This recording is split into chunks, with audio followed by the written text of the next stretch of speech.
Assalamualaikum warahmatullahi wabarakatuh. Nama saya Nur Atirah binti Muhammad Safai daripada kelas Pendidikan Islam Rendah. InsyaAllah hari ini saya akan bentangkan mengenai kes-kes pelanggaran etika guru di dalam tugasan 2 di bawah subjek profesionalism keguruan, iaitu pensyarah saya iaitu Dr. Mat Ali bin Abdul Ghani.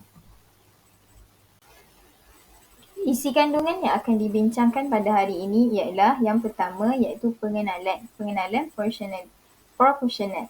Kemudian kita akan tengok sikit maksud kod etika guru dan kita akan bincangkan beberapa kes-kes pelanggaran terhadap kod etika guru serta cara atasi atau penambahbaikannya dan sedikit kesimpulan. Pengenalan. Apa itu profesional? Konsep profesional merujuk kepada ciri-ciri yang terdapat dalam kalangan ahli suatu profesen itu. Antara ciri-ciri yang dinyatakan adalah semestinya cekap dan mempunyai pengetahuan yang mendalam dalam bidang yang diceburi tersebut dan adanya kod etika yang mengawal tingkah laku ahli tersebut. Guru adalah seorang yang profesional kerana guru itu adalah seorang yang mendapat latihan yang khusus.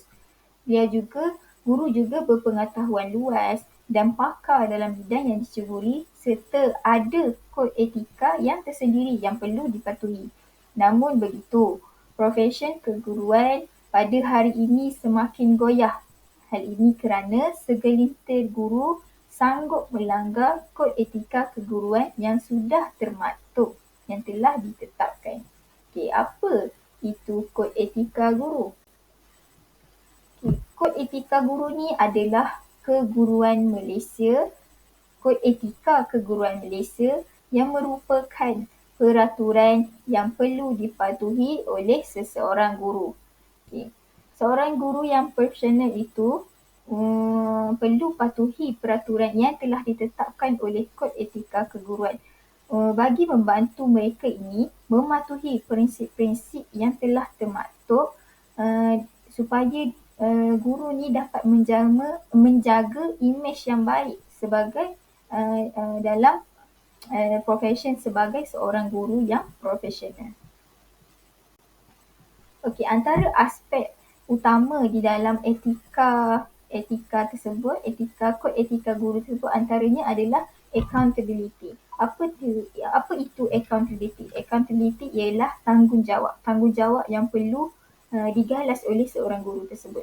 Seterusnya adanya integriti, adanya amanah atau tugas yang perlu dilaksanakan oleh guru tersebut. Yang ketiga, kesantunan terhadap segala perlakuan yang dilakukan oleh seorang guru. Kemudian kepedulian ni adalah kepedulian prihatin seorang guru itu terhadap pelajar-pelajarnya. Dan yang terakhir, yang kelima adalah aspek utama dia adalah penampilan guru. Penampilan guru dari segi ciri-ciri peribadi seorang guru itu, sikap mereka ataupun nilai-nilai dalam diri mereka serta perwatakan atau personaliti seseorang guru tersebut. Di sini dinyatakan beberapa kes-kes pelanggaran terhadap kod etika guru yang telah disebut sebentar tadi. Antaranya isu yang diambil oleh saya iaitu isu penyalahgunaan masa, accountability dan integriti. Isu yang kedua iaitu isu rasuah dan isu yang ketiga adalah isu guru mendera pelajar. Di antara isu-isu ni adalah isu-isu yang melibatkan guru dalam akibat mereka melanggar kod etika yang telah ditetapkan. Isu yang pertama ialah isu penyalahgunaan masa, accountability dan integriti. Seperti yang disebut, accountability ialah tanggungjawab, manakala integriti adalah amanah yang dipikul oleh seorang guru. Isu ini berlaku kerana pada waktu lapang yang sepatutnya guru-guru gunakan untuk menyemak buku kerja, menyemak latihan pelajar ataupun menyediakan bahan bantu mengajar iaitu BBM, seringkali digunakan oleh setengah guru tu untuk berbual kosong dan ada juga membuat promosi jualan langsung dan melayari laman sosial. Dan ini guru tersebut menggunakan masa yang ada tu bukan untuk meningkatkan prestasi mereka dalam pembelajaran dan pengajaran. Kemudian ada juga yang menggunakan masa tersebut untuk bermain permainan video sehingga terleka, sehingga masa yang berlalu dengan pantas tanpa ada hasil produktif guru tersebut pada hari itu. Ada juga yang bermain video sehingga hal ini berlaku sehingga mereka lupa untuk masuk ke dalam kelas. Jadi menyebabkan kelas tersebut kosong dan pelajar tidak terurus dengan baik. Okay, daripada kesan-kesan itu, kerja-kerja guru akan menjadi bertimbun dan terpaksa dibawa ke rumah untuk diselesaikan.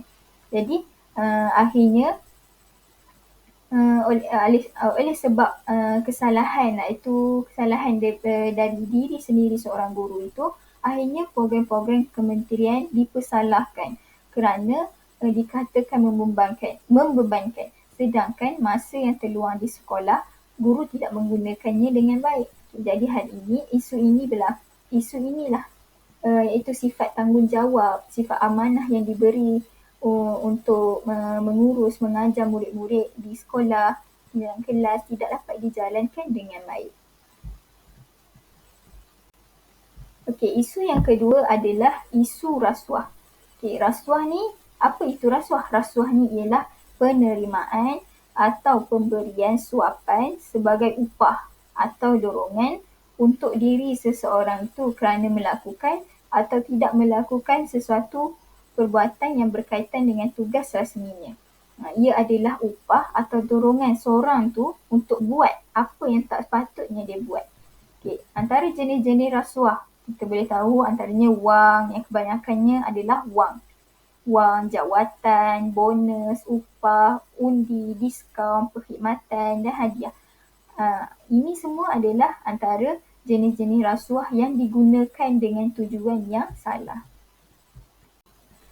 Okay, antara elemen-elemen rasuah adalah melalui pemberian, melalui balasan, melalui penerima ataupun melalui niat jahat seorang itu dan ataupun melalui suapan. Daripada jenis-jenis rasuah tersebut, adanya elemen-elemen ini yang menyebabkan berlakunya rasuah. Okay, rasuah telah ditermaktub di dalam Akta 694 Akta Suruhanjaya Pencegahan Rasuah 2009. Okay, ini antara kes-kes rasuah yang melibatkan guru. Antaranya di dalam berita harian online pada tahun 9 Ogos 2023 di mana bekas guru besar dipenjara sehari dan denda RM10,000 akibat kes rasuah. Okay.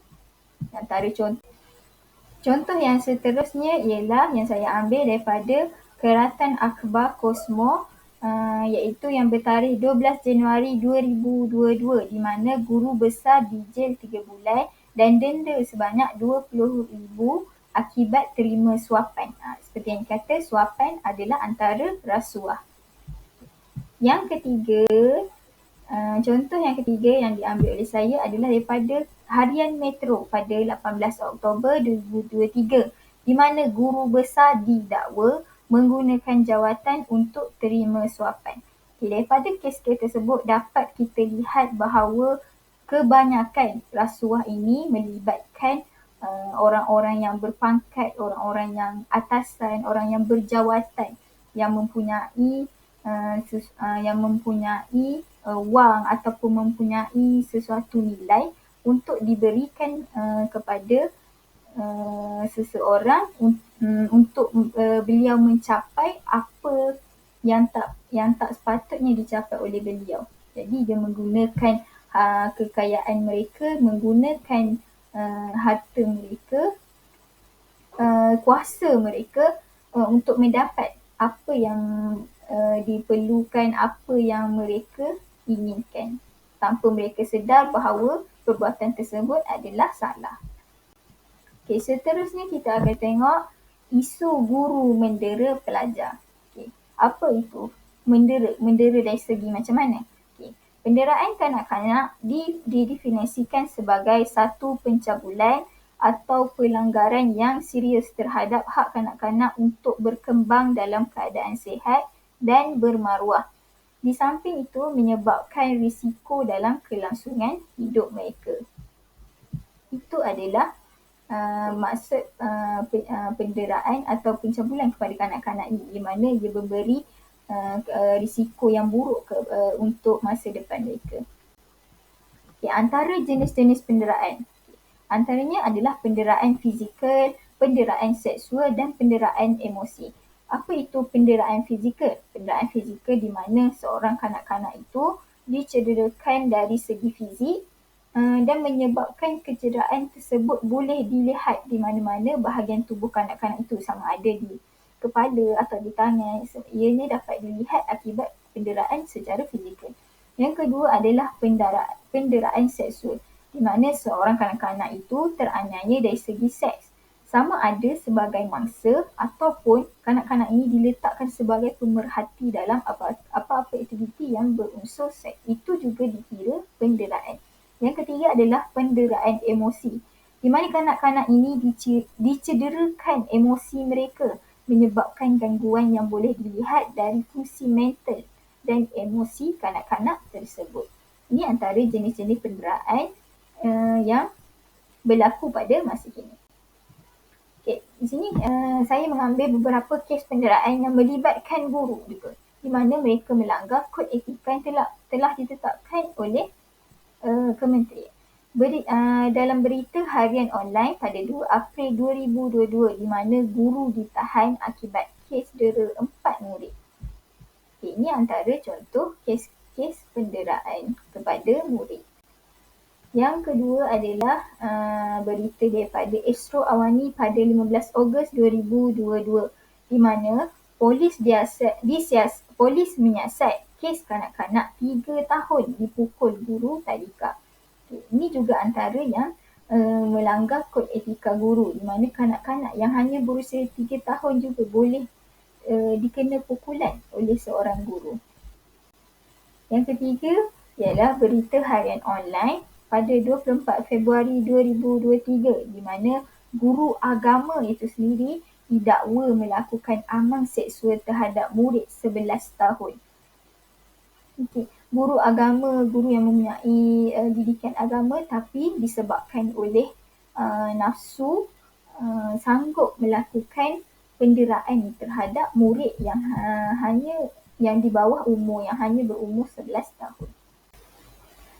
Okey, apa berkaitan isu-isu yang disebut tadi dengan etika perguruan? Banyak berkaitannya. Antaranya ialah accountability seorang guru itu kepada pelajar, di mana guru itu mempunyai tanggungjawab dan tanggungjawabnya tidak dijalankan dengan baik kepada pelajar dan para muridnya. Yang kedua, isu kesantunan guru itu, iaitu kesantunan perlakuan seorang guru itu kepada pelajar mereka. Yang ketiga adalah isu kepedulian guru tersebut. Kepedulian yakni keprihatinan seorang guru tersebut, seperti kenapa adanya isu buang masa, isu masalah masa, accountability dan integriti, sebab tak adanya kepedulian daripada seorang guru. Begitu juga dengan penderaan, tak adanya sifat kepedulian kepada guru. Jadi hal tersebut itulah antara isu yang melibatkan, yang melanggar kod etika yang telah perlu ditetapkan oleh seorang guru. Okey, apa kesan yang berlaku daripada perkara tersebut, daripada isu-isu yang disebut? Antaranya hubungan guru bersama pelajar, bersama ibu bapa serta bersama rakan sejawat juga akan menjadi tidak baik. Dan hal ini berlaku sebab akibat hal ini akan berlaku dan akan mengganggu emosi seseorang guru itu, di mana tiadanya hubungan baik dengan masyarakat sekeliling. Yang kedua, merosak dan mencemarkan imej profesion guru itu sendiri, di mana profesion sebagai seorang guru juga akan tercemar akibat isu-isu yang berlaku pada hari ini. Yang ketiga, reputasi dan imej sekolah akan jatuh akibat daripada isu-isu tersebut. Okay, seterusnya kita akan tengok bagaimana cara untuk mengatasi atau penambahbaikan daripada isu-isu tersebut. Yang pertama iaitu meningkatkan lagi kesedaran agama dalam diri. meningkatkan kesedaran agama yang tinggi, iaitu di mana adanya rasa takut kepada Allah. Yang kedua iaitu penguatkuasaan undang-undang, di mana kerajaan perlu meningkatkan lagi penguasaan undang-undang tersebut supaya guru ni dia mendapat kesedaran dengan apa yang dibuat. Yang ketiga, wujudkan khidmat kaunseling khas untuk guru itu sendiri. Di mana isu-isu ini berlaku antaranya disebabkan guru tersebut yang mempunyai masalah sama ada masalah pribadi, masalah keluarga, masalah di tempat kerja, masalah dengan masyarakat. Jadi perlu adanya khidmat kaunseling supaya masalah-masalah ini tidak berlaku. Yang keempat adalah melantik guru yang berkelayakan. Kebanyakan sekolah pada hari ini hanya melantik guru yang hanya sekadar mempunyai lulusan sahaja, tapi tidak semua mereka yang berlulusan layak untuk mengajar. Oleh itu, pihak-pihak sekolah, pihak Kementerian Pendidikan perlu mengambil tindakan yang tegas dalam melantik seseorang guru tersebut. Kesimpulan daripada isu-isu yang telah kes-kes yang telah diterangkan tadi, antaranya seseorang guru itu haruslah memahami bahawa tanggungjawab yang sebenar sebagai seorang guru. Seorang guru itu perlu menampilkan watak yang terpuji, berimej, berperibadi mulia, berwawasan sebagai pendidik yang unggul. Guru juga perlu taat kepada perkhidmatannya, iaitu mempertahankan martabat profesionnya supaya tidak dipandang enteng oleh mana-mana pihak. Yang terakhir, guru itu dapat meningkatkan prestasi pendidikan dalam negara dan dapat memajukan pendidikan dalam negara sendiri. Okey, itu sahaja daripada saya. Sekian, terima kasih. Assalamualaikum warahmatullahi wabarakatuh.